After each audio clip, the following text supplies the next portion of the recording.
Felices de que continúen con nosotros. Es el momento de la entrevista central del Despertador.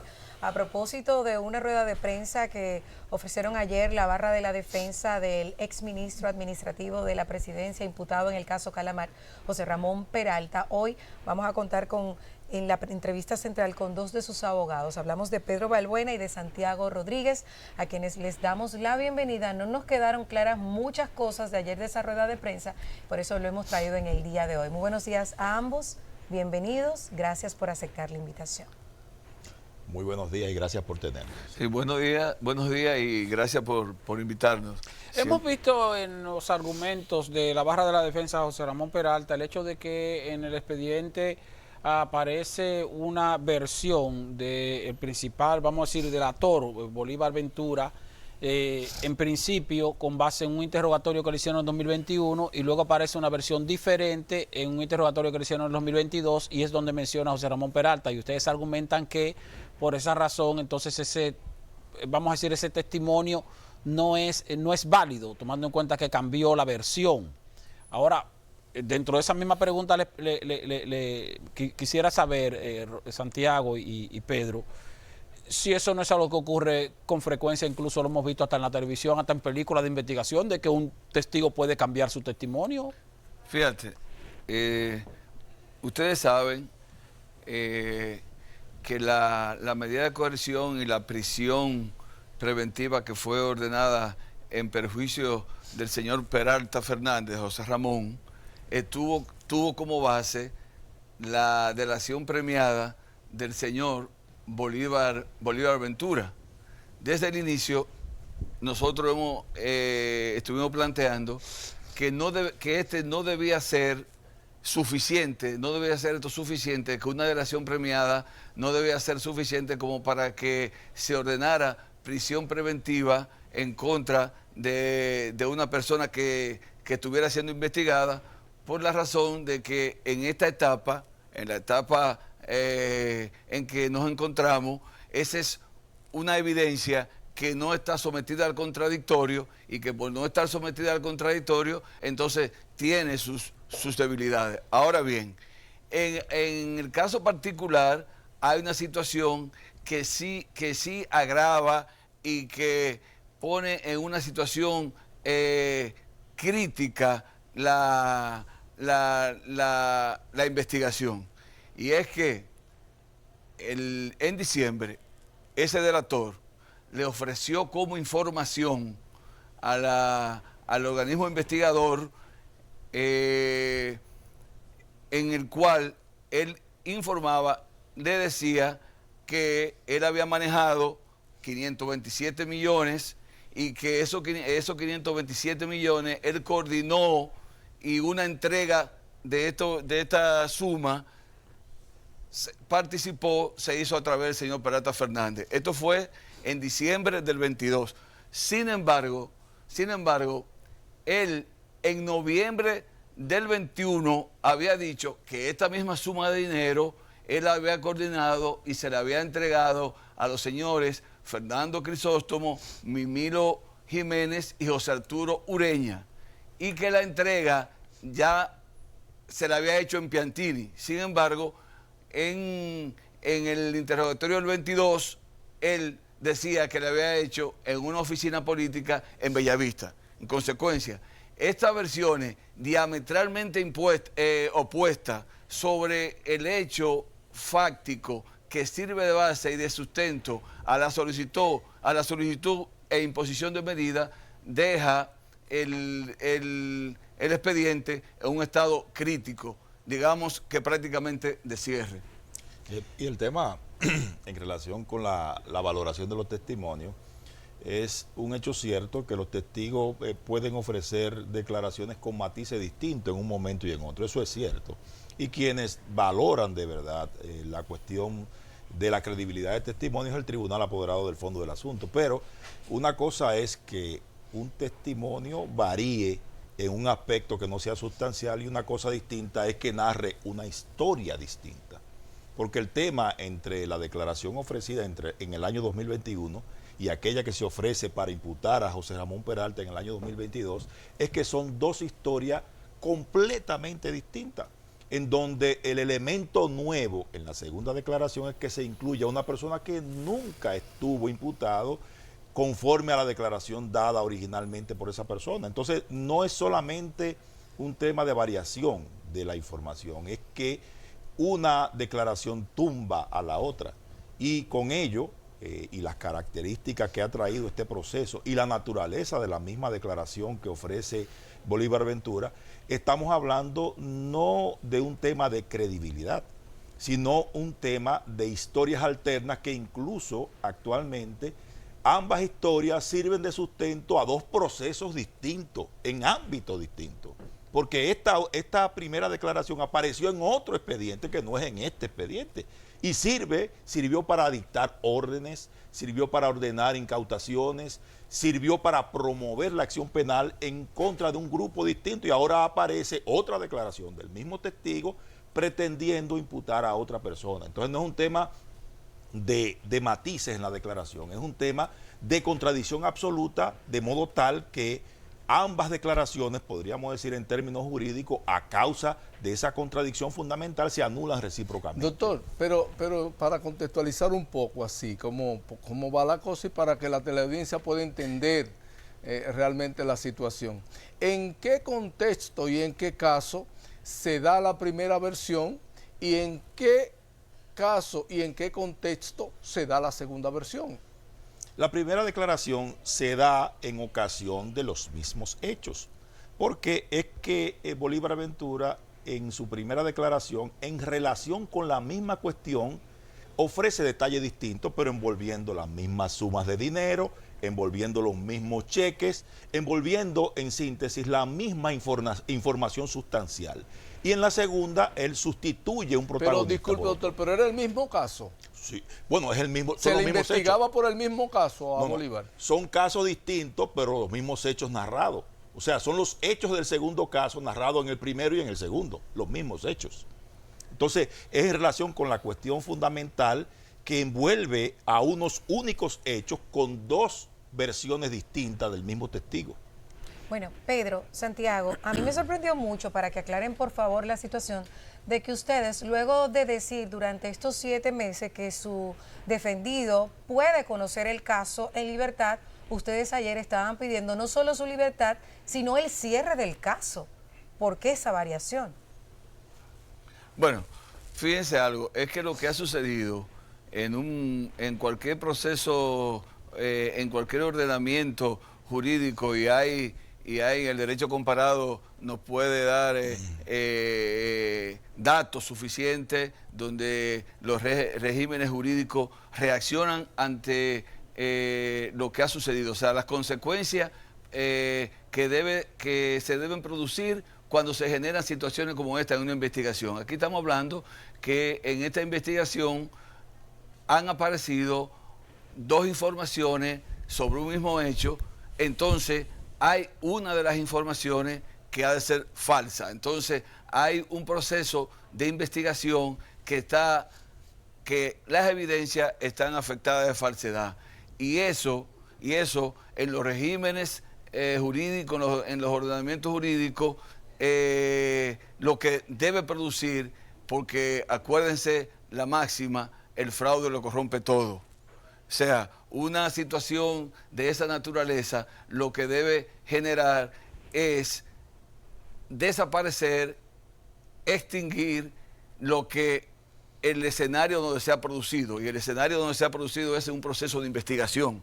En consecuencia, lo que debiera producir es, como decía Pedro, la anulación de la investigación misma, el cierre de la investigación misma, porque se ha producido un elemento que la ha afectado, que la ha anulado y que, digamos, de alguna manera, que la ha corrompido. Pero Pedro, Santiago, Pedro, Si me permite hacer una acotación al respecto. Fíjense, es que la coexistencia de estas dos declaraciones nos deja perplejidades que son cuestiones las que debemos asombrarnos.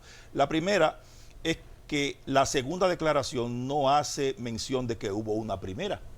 O sea, la segunda declaración no menciona para nada que un año antes se produjo una declaración, porque en un proceso judicial o en un proceso de investigación lo normal es que un fiscal le pregunte al investigado, bueno, en fecha tal usted dijo tal cosa. Con respecto a eso, usted sigue manteniendo su posición o usted tiene una distinta y que entonces el testigo tenga la oportunidad de referirse a esa cuestión.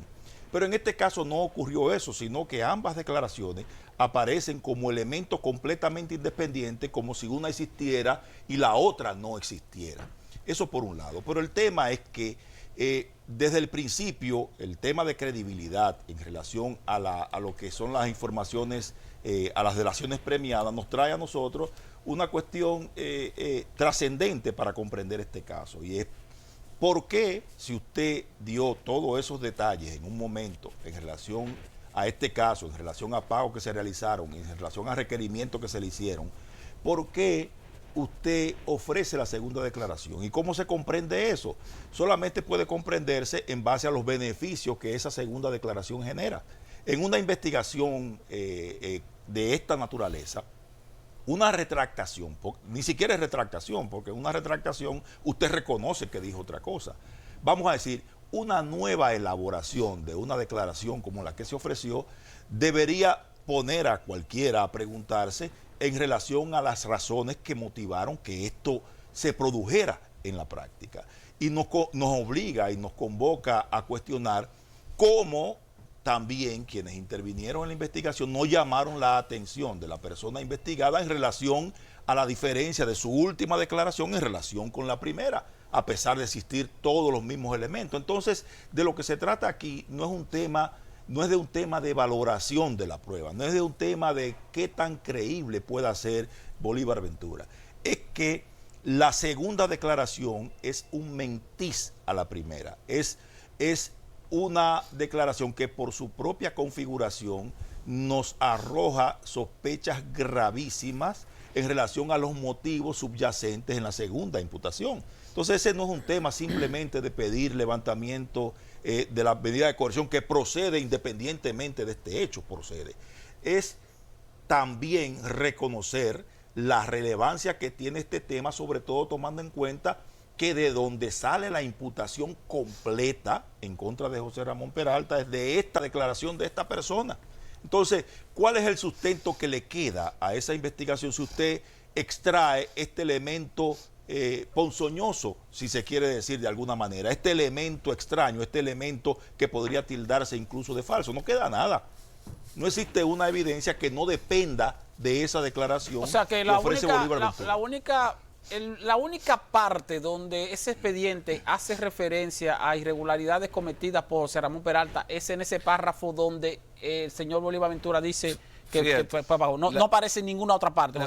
La medida, por eso dije al inicio, la medida de coerción, la solicitud de medida estaba estructurada, está sustentada sobre ese hecho, sobre el hecho de que el señor Bolívar Ventura había declarado en diciembre del 22 que había coordinado, que había manejado 527 millones y que había coordinado y que una de esas entregas y en la coordinación de alguna manera había participado el señor Peralta Fernández. A partir de ahí se construye la narrativa que sirve de base a la solicitud de medida y a la imposición de la prisión preventiva. Entonces, ese hecho que sirve de base para la estructuración de la solicitud de la medida es que esa historia resulta que 13 meses atrás tenía otra explicación. Esa misma persona había dado otra explicación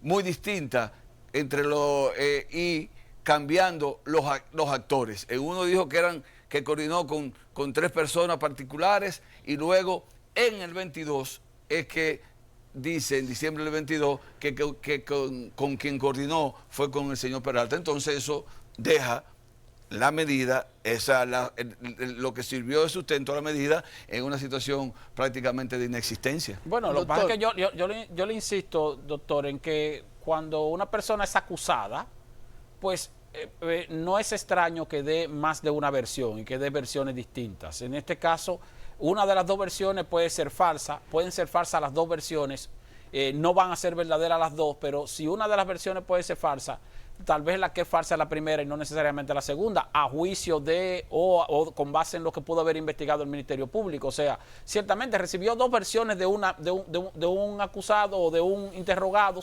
sobre una situación específica. Ahora, de las dos versiones hay una que es verdadera. Posiblemente el Ministerio Público confirmó que la que más se acerca a la verdad es la segunda versión, y la segunda versión es la que menciona a su defendido. Eso puede darse el caso, por lo tanto, cuando digo eso, discúlpeme que me extienda, entonces eso no necesariamente invalida el expediente como tal. Vamos a abordarlo en el mismo sitio que lo dejaste. O sea, imaginemos, vamos a poner un ejemplo quizá más concreto, que cabe perfectamente en este caso. En un caso de homicidio, una persona dice que vio a Juan disparar a una persona y matarla. Y posteriormente, Juan, ese mismo testigo va a otro sitio y dice que no fue a Juan, que a quien él vio fue a Pedro. Entonces, entre ambas declaraciones existe una retractación. Una persona puede decir, bueno, yo me equivoqué porque yo creía que esa persona era Juan y no Pedro. Ahora, cuando una persona ofrece una primera declaración diciendo que fue Juan y después dice que fue Pedro el que disparó y no hace referencia al contraste existente entre una declaración y la otra, estamos frente a cuestiones que se excluyen mutuamente. No se trata de que un testigo reconoció que se equivocó en relación con algo, es que un testigo narra una historia en un momento diciendo que fue a un lugar, que alguien le requirió dinero, que le entregó dinero a esa persona, que dio unos cheques a tales y tales personas, dice a quién le entregó cada cheque, cada suma de dinero con los cheques que pagó, y después esa misma historia la trasplanta y se la atribuye a otra persona. O sea, de lo que se trata aquí no es del reconocimiento de un testigo de que él se equivocó, es que ese mismo testigo en relación con un mismo hecho ha ofrecido dos declaraciones distintas, y aquí no estamos frente a un tema de credibilidad, es un tema distinto, es que usted construyó dos historias. Y parece que la segunda usted la construyó para beneficiarse, porque usted se ha quedado fuera de un expediente en el que usted ha reconocido, a raíz de su propia declaración, que usted participó en la comisión de un delito. Entonces, acompañado el hecho de que usted es un delator, que salió de esa investigación, y que son dos declaraciones que no tienen ninguna conexión, hay una anulación recíproca de la declaración, porque no se trata de valoración de las declaraciones, sino de dos historias alternas. Incluso, repito, las dos historias tienen en cada expediente al que corresponden su propia validez y siguen su propio camino. O sea, para un expediente la verdad es la de la primera declaración y para otro expediente la verdad es la de la segunda declaración. Entonces, ¿cómo es esto digamos, tolerable, que puedan existir dos procesos fundamentados en dos declaraciones distintas, alternas y contradictorias? O sea, ¿cómo es posible que confluyan dos verdades en relación con un mismo testigo? Una que él sostiene, no sé si en el pulpo, en uno de esos moluscos de los casos, y otra en calamar. O sea, él va como persona que aporta información a un proceso diciendo una historia y en otro proceso diciendo otro. Eso es altamente inusual. O sea, yo no recuerdo en que en más de 30 años que tengo ejerciendo este oficio, una parte como juez y otra parte como abogado, en que pudiese ser posible que una declaración testimonial tenga el don de la ubicuidad, de ubicarse alternativamente con dos historias distintas en dos procesos distintos. Doctor, otra cosa, ustedes sostienen que al ex ministro administrativo de la gestión pasada, al señor José Ramón Peralta, le han dictado medida de coerción de 18 meses y que van 7 meses y que dicha medida no ha sido revisada aún por ningún tribunal. ¿A qué ustedes entienden que obedece esa razón de no conocer esa revisión, que es lo que estilan las leyes del país? Mira, ciertamente este proceso tiene 7 meses sin que ya el señor José Ramón Peralta tiene 7 meses en prisión preventiva sin que se haya producido la primera revisión. Y no se ha producido por un comportamiento inadecuado de los órganos judiciales. ¿Por qué? porque la primera revisión que le correspondía, el tribunal que estaba encargado de hacer la misma, la pospuso bajo el criterio de que como la Corte de Apelación había tomado una decisión sobre la apelación de esa medida con posterioridad a la fijación de la misma, entonces el plazo de los 3 meses había que contarlo a partir de que la Corte dictó esa resolución, lo cual es un criterio totalmente equivocado y es como si se quisiera penalizar al ciudadano por haber ejercido un recurso. Es decir, se ejerció el recurso se decidió 2 meses después, y entonces el tribunal lo que dice es, como tu recurso se decidió 2 meses después, yo te voy a contar los 3 meses de revisión a partir de esos 2 meses, y entonces la de hoy ya no hoy, sino dentro de 2 meses. Luego nosotros solicitamos una revisión a solicitud de parte, y ustedes saben cuál fue la historia. El segundo juzgado de la instrucción, que estaba apoderado de la misma, la magistrada de ese entonces, la decidió administrativamente, sin citar literalmente a nadie. Y entonces esa medida esa resolución fue recurrido ante la Corte. Nosotros recusamos la magistrada por entender que era realmente una falta grave y era desconocer el ordenamiento que rige en materia de las revisiones. Y esa magistrada, en el proceso de recusación, la recusación fue aprobada, el recurso de apelación en contra de la medida que ella conoció administrativamente, la Corte anuló la sentencia y actuó, digamos, como una especie de corte de envío, y envió de nuevo al segundo juzgado de la instrucción para que conozca la solicitud de medida, la solicitud de parte, ahora con todo el mundo. Entonces, este recuento te explica por qué, las razones por las que durante 7 meses al señor Peralta no se le ha conocido, y no es más que por un comportamiento defectuoso, digamos, del sistema judicial. Ahí mismo hay fecha para la próxima revisión. No la hay. Esto es kafkiano, o sea no hay fecha, no, porque usted dijo que lo enviaron. Sí, pero no hay fecha. No hay fecha todavía, Okay, porque O sea, todavía ese tribunal no ha establecido una fecha. No ha establecido una fecha. Ya. Bueno, pero lo que ustedes están planteando es como que tanto los jueces como los fiscales se han puesto de acuerdo, es lo que ustedes están planteando, para en medio de los entuertos que ustedes señalan, se siga con el caso y el apresamiento de su defendido. Pero además, el señor Pedro usó la palabra sospecha. ¿Cuál es la hipótesis que ustedes tienen? ¿Cuál es la sospecha que ustedes tienen? Si el Ministerio Público fue engañado en buena fe o si tiene una intención particular para dar como bueno y válido el testimonio, el segundo que ustedes tanto han mencionado. Mira, yo creo que no podemos llegar a la conclusión de que el sistema judicial, entre los órganos judiciales y el órgano encargado de la investigación, el Ministerio Público, han llegado a un concierto, a un acuerdo.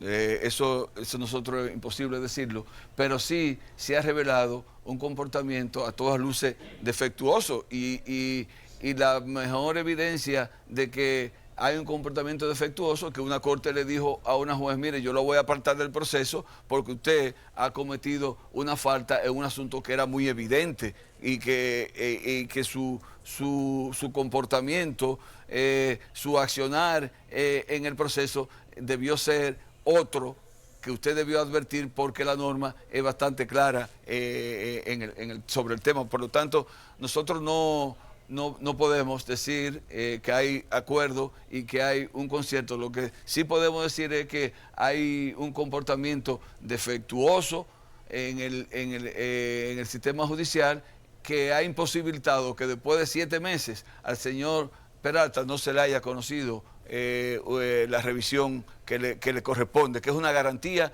que el ordenamiento jurídico crea a su favor.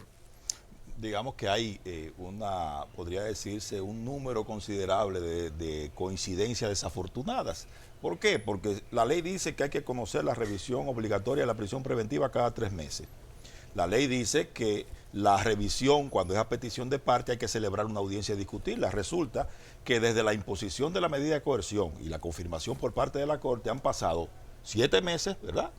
Y no, de su puesta en prisión han pasado 7 meses y resulta que durante ese tiempo no ha existido un tribunal en donde podamos discutir la pertinencia o no de la revisión de la medida de coerción de prisión preventiva. Ya ha transcurrido todo ese tiempo a pesar de que la ley y la Constitución prometen una revisión de la prisión preventiva cada 3 meses. Entonces, ¿cómo ocurre esto? Porque si esto ocurre en todos los casos, yo creo que vamos por muy mal camino. O sea, a eso es que nos estamos refiriendo. No podemos decir que hay un complot entre el Ministerio Público y los jueces para hacer lo que se está haciendo, pero a nosotros nos llama poderosamente la atención que esto ocurra y que aún al día de hoy estamos esperando que un tribunal de envío, que no existe en esta materia según nuestra concepción, conozca de nuevo la solicitud de revisión de medida de coerción que nosotros planteamos hace ya un tiempo. Todos estos retardos, partiendo de la idea de la celeridad que la legislación ha querido reconocerle a la petición de revisión de medida de coerción, desde nuestro punto de vista, por la razón que sea, constituye una denegación clarísima de justicia. Doctor, Miren, antes de que, Sí. porque aquí hay un temita que yo quisiera también dejar. Si ustedes recuerdan, este proceso, el proceso Calamar, empezó con 16 imputados, se redujo a 2, hoy solamente existe 1. Y el que No, siguen los imputados. Lo que hay es uno preso. Uno solo con prisión preventiva. Exacto, pero los otros tienen otra medida de coerción. Lo que quiero decir es que empezaron 16, se redujo a 2 con prisión preventiva. Hoy solamente existe 1 y ese que existe en un caso con las características que nosotros aquí hemos comentado. De manera que eso debe generar algún nivel de preocupación. En el día de ayer ustedes planteaban el cierre ya del caso y eso a mí en lo particular me ha generado ciertas dudas y creo que a mis compañeros también, que lo comentábamos al principio del programa. Cuando ustedes hablan de cierre del proceso, ¿se están refiriendo al cierre de esta etapa o se están refiriendo al cierre del caso como tal? Bueno, yo le voy a plantear mi opinión con respecto a ese tema. Fíjese qué pasa en ocasión de este proceso. Si usted sustenta una persecución penal en el contenido de una declaración que posteriormente, palmariamente, vamos a decir, a partir de las evidencias que tenemos, resulta ser falsa, ¿cuál debe ser la consecuencia de esa declaración falsa en cuanto al proceso que tiene, al proceso que le ha servido, al que le ha servido como instrumento? La consecuencia es que los presupuestos que justificaron la apertura de ese proceso desaparecen, porque un proceso penal se insta, se promueve a partir de la existencia de información razonable en relación a la existencia de un delito y de una persona que figura como autor. Pero si resulta que el sustento que usted tenía para ese tipo de información, para ese tipo de proceso ya no existe razón de ser para que continúe el proceso. Sobre todo en ausencia de una información autónoma que pudiera tener fuerza para sostener el proceso. Ahora mismo el proceso en contra de José Ramón Peralta carece de un elemento fundante para su prosecución, porque al menos en base a la información que tenemos en torno a este proceso, a la que ha dado sustento a la medida de coerción, este elemento que es el fundamental ya no existe. Pero aparte de eso, las perplejidades que nos deja el proceso en relación a cómo se produjo esa segunda declaración es un elemento importante a la hora de determinar si un proceso en esas condiciones puede continuar. Entonces, ¿qué estaría persiguiéndose en un proceso en el que la supuesta información fundamental carece de sentido? ¿Qué investigación estaría promoviéndose? ¿En base a cuáles elementos? Por eso decimos que realmente la razón de ser de este proceso, la medida de coerción, cesó en cuanto a su fundamento. Al no tener ningún tipo de fundamento, no debe existir en base a esa información ninguna persecución penal. Bueno, finalmente, Pedro, Santiago, ¿cuál sería el próximo paso a seguir ya luego de esta rueda de prensa y esta entrevista en el día de hoy en El Despertador por parte de la defensa del señor Peralta? Bueno, en términos procesal, el próximo paso a seguir es esperar que el segundo juzgado de la instrucción, la juez designada, fije la audiencia en donde se conocerá o deberá conocerse nuestra solicitud de revisión de medida. Que todavía no hay fecha, Pedro. No, todavía no hay No hay fecha. fecha. Estamos a la espera de información en relación con eso. La última noticia que tenemos es que la Corte de Apelación ya ha enviado el asunto al tribunal que debe conocer de ella, pero no sabemos ni siquiera. Pero hay plazos que- legales para la Claro fecha. que los hay, son plazos brevísimos. Pero están vigentes todavía. Vigentes, todos los plazos están vencidos para la revisión. Ok. Porque Ya. el tema es que lo primero, y debo decirlo aquí, la Corte tomó una decisión de anular la decisión dictada y de devolver el asunto.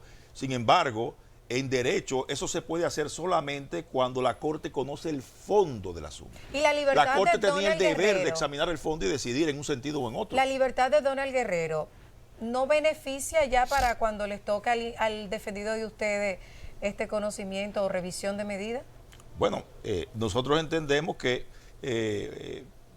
en qué sentido le podría beneficiar, en el sentido de que quizás un tribunal ha reconocido que no existe peligro de fuga ni peligro de obstaculización en cuanto a Donald y debería tener la misma consecuencia en relación con José Ramón Peralta, aunque obviamente las condiciones de ellos son completamente distintas, son dos imputados distintos, con cargos distintos, y el tribunal tiene que evaluar en relación con cada uno de ellos la existencia o no de esos riesgos procesales. Gracias Pedro Balbuena y Santiago Rodríguez, abogados de José Ramón Peralta, exministro administrativo de la Presidencia, imputado en el caso Calamar, por estar con nosotros en la entrevista central del día de hoy. Muchas gracias a ambos.